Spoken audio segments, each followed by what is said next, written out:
মিরপুর এরিয়াতে যখনই যাই তখনই অনেক আপন একজন মানুষের কথা ভীষণ মনে পড়ে। কিন্তু মনে পড়লেও মনে করতে মানা, মানে মনে করতে পারি না। যাই হোক একজন ছাড়াও কিন্তু আরো অনেক, অনেক ভালোবাসার মানুষ, আপন মানুষ আছে। এই যে তাদের সাথেই আজকে মিরপুর ১০ এ সারাদিনের অনেকটা সময় ছিলাম। তার মধ্যে হচ্ছে ঘোরাঘুরি করেছি, খাই-দাই করেছি এবং কিছু কেনাকাটাও করেছি। এই তো মিরপুর ১০ এ হোপ মার্কেট মনে হয় বলা হয় মার্কেটটাকে। আমি সঠিক এখন নামটা মনে পড়ছে না।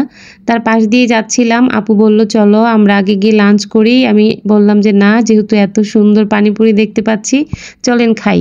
তো যেই কথা সেই কাজ। মিষ্টি আপু, কে আপুর সাথে ২ জন মিলে খুব মজা করে পানিপুরি খেয়েছি। আপু একটু ঝাল কম খায় আর আমি একটু ঝাল বেশি খাই, তাও বোম্বাই মরিচের ঝাল। আমারটাতে বোম্বাই মরিচের ঝাল দিয়ে নিয়েছিলাম। আর আমি খেয়ে কি রিঅ্যাক্ট দিয়েছি সেটা কিছুক্ষণের মধ্যেই দেখতে পাবেন। যাই হোক এখানে যাওয়ার উদ্দেশ্য হচ্ছে আমার একটা ব্যাগ পছন্দ হয়েছিল ওই ব্যাগটা কেনার জন্য। তো ব্যাগ আসলে নেয়া হয়নি। অন্য কিছু নিয়ে চলে আসছি। তো এটা হচ্ছে আমার ফুচকা খাওয়ার রিভিউ। ফুচকা তো না, পানিপুরি। বোম্বাই মরিচ দিতে বলেছিলাম, এত পরিমাণে দিয়েছে মুখে ১ম বার দেওয়ার পরেই একদম অবস্থা খারাপ।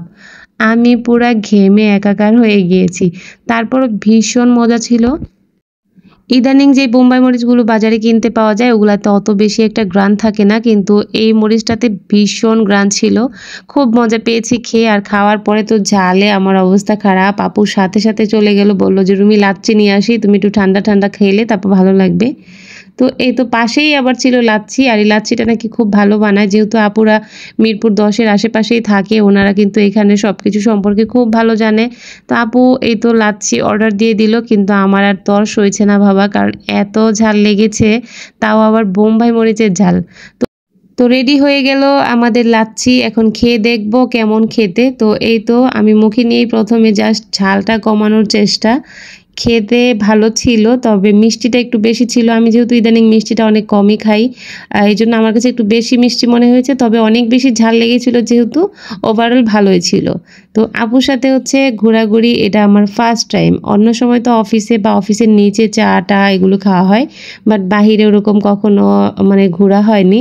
তো আজকে হচ্ছে একটু ঘুরলাম, একটু কেনাকাটার উদ্দেশ্যেই হচ্ছে ওখানে যাওয়া। ওখানে নাকি অল্প দামে অনেক ভালো, ভালো জিনিস পাওয়া যায় এবং আমি দেখেছি ঘুরে, আসলে খুব ভালোই লেগেছে আমার কাছে। তো এই তো লাচ্ছিটা খেয়ে তারপর আমরা দুজন চলে যাব ওই ব্যাগ কেনার জন্য। ব্যাগ দেখবো, আশেপাশে ছোট, ছোট কোনো কিছু পছন্দ হলে সেগুলাও কিনবো।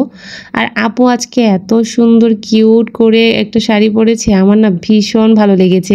ওনাকে যখন আমি ওইদিন ১ম দেখেছি শাড়ি পরা অবস্থায়, আমার কাছে এত ভালো লেগেছে এবং খুব স্নিগ্ধ লাগছিল। আপু দেখতেও অনেক সুন্দর, তার মধ্যে সুন্দর একটা শাড়ি পরেছে। সবকিছু মিলিয়ে একদম পরিপাটি মনে হয়েছিল। তো যাই হোক আপু অনেক মিশুক, অনেক ভালো, আমাকে অনেক আদর করে। আমাকে যারাই আমার সাথে চলে সবাই আমাকে ভীষণ আদর করে।